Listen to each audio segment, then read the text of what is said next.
You're listening to the One Man Show Network. Welcome to the MMA Fight Picks Podcast with your host, Aaron Weinbaum.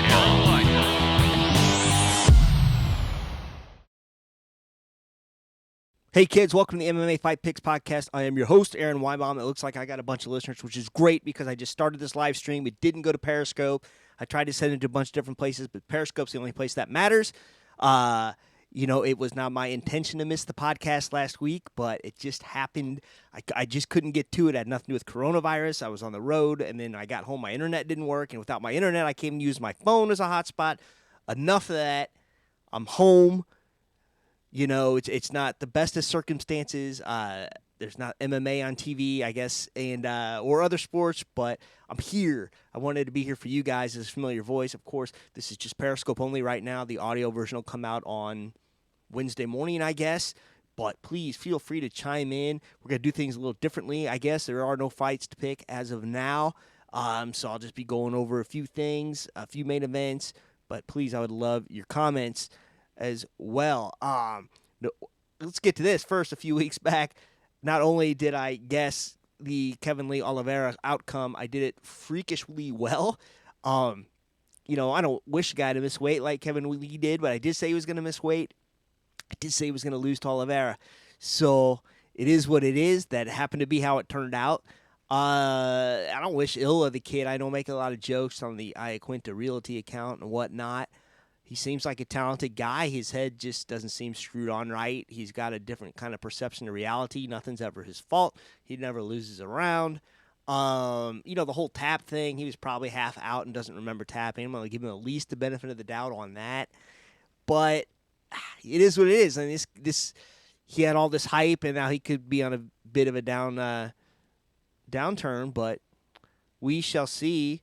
What's the best way for the UFC to proceed now? I mean, they're going to keep canceling fights. I don't know.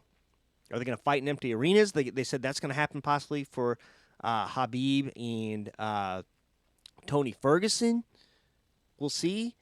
Workout videos. There are people in the press that keep randomly putting out this, I would pay to see these workout videos. What about you? Sorry for the invisible Perrier here.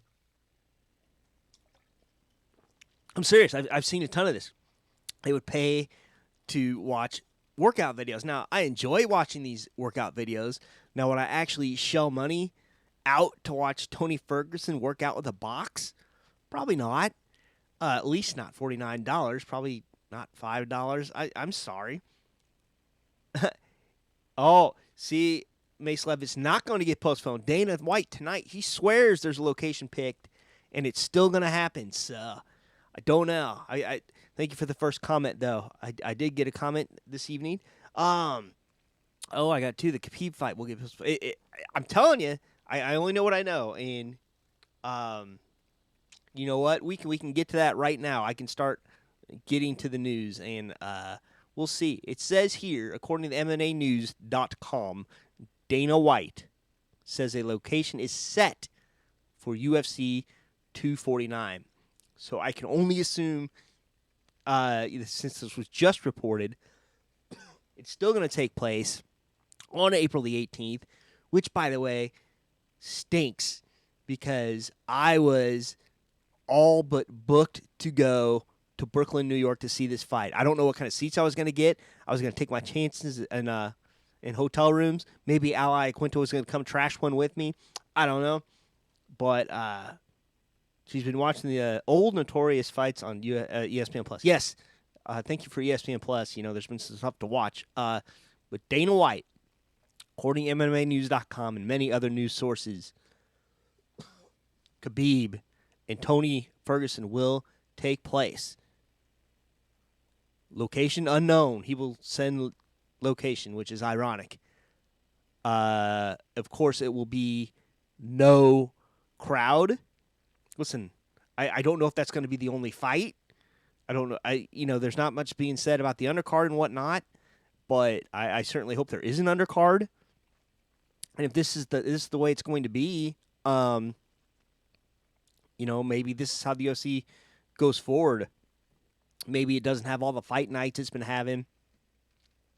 Maybe it just has like the big UFC pay-per-view fights with no crowd until this thing's done. So we'll see. Leon Edwards reveals absurd request. This is from bjpenn.com to save Tyron Woodley bout. Let's see what this request is. I wonder here. So Leon Edwards would have, yeah, he went to bed on Saturday. This would be, I believe, the week before the fight, waking him up and saying the fight's off in London. You need to get to America today. So he's got 3 hours to get to Heathrow, fly from Heathrow with the team, and Leon Edwards says that's impossible. And they didn't even know where he was going to fly. So he did try to negotiate, he says. They, trying to see if he could leave Monday or Tuesday. Weedhat says put Francis on that card. Ngannou, I hope his card comes through. No, it's canceled already. No, maybe it is. I don't know. That's a great question. I would love to know about the Francis card. Anyway, yeah. So then they canceled. Oh, they canceled Portland and Columbia, so Francis wasn't on that. So yeah, he was either going to leave on Sunday or not, and that's all I know about that. Interesting. Thank you all very much for chiming in. Okay, this one is entertaining. I don't know if I'll get this portion of it taken down or not. We'll see. And by the way, if this video seems choppy, my internet is going to get upgraded. There's something jacked up with my upload speed. So in the next 2 weeks, this should be fixed. And I should be able to take more Skype callers and whatnot. But, Skype's just been crashing the system, so they're coming out to fix it. Assuming they can come out and fix it. You never know with this coronavirus stuff. But Tito Ortiz, also a bjpenn.com. This is really slow news, So the only ones reporting crazy stuff are just the ones that really are going after it. He has a conspiracy theory about coronavirus. I'm going to see if I can get this thing to play real quick.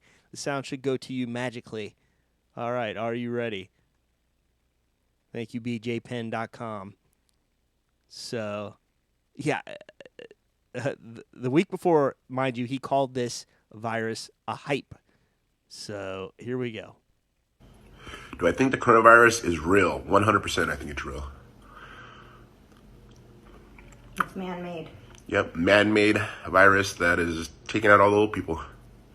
It's kind of crazy. This is something I'd like to talk about, though. Remember in China when they were doing all the protesting? And you had so many people on the streets, and everybody wanted to be like us Americans and chanting the national anthem. And then all of a sudden, they were waving American flags. They were like, boom! That shit was over within a day. People are following coronavirus is the most craziest thing in the world. Huh. Now you don't see any one of those people protesting, do you? God dang. At all. I think in Italy they're doing the same thing. You don't see anybody protest anymore, do you? It's pretty crazy. So Tito thinks that coronavirus was made to basically take out any senior protesters that may or may not be out there. So that's a very, very interesting take. Thank you, bjpenn.com, for that little tidbit. Couple more.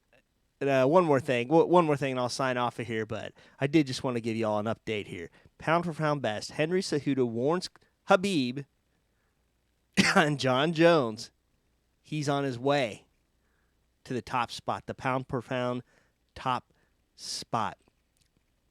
Wow. So he's... I don't think this is the way it's intended, that there are 2 men ahead of me in the pound per pound rankings, and I'm here to tell you, virus or no virus, that crown will be mine. So he's talking about Khabib and Johnny Bones Jones. I don't think he could possibly think he could get up to 205 pounds. Maybe just means he'll fight more frequently this year. I don't know. But he is supposedly going to fight UFC 250 May 9th. He goes up against Jose Aldo. And interesting. Jones does not have a fight going. I assume he's going to fight Jan Blachowicz. That looks like that's the plan. And we'll see. Very interesting times. So if this undercard goes off, or I'm not undercard, sorry.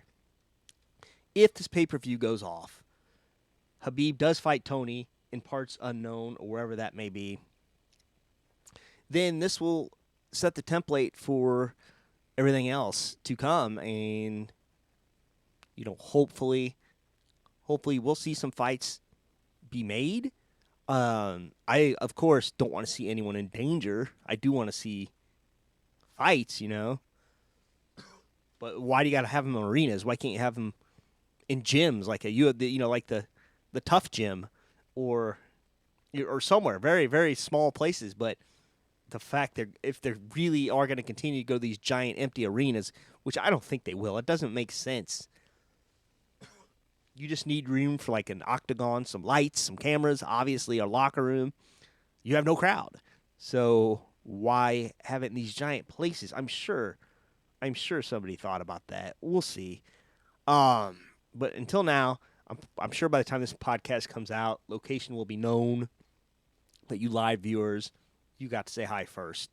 And I think that's it. So unless there's any other questions, I'm going to end this one pretty quick. And I do appreciate y'all listening, and I especially appreciate you that have chimed in tonight. So until next time, this is the MMA Fight Picks Podcast. Shalom.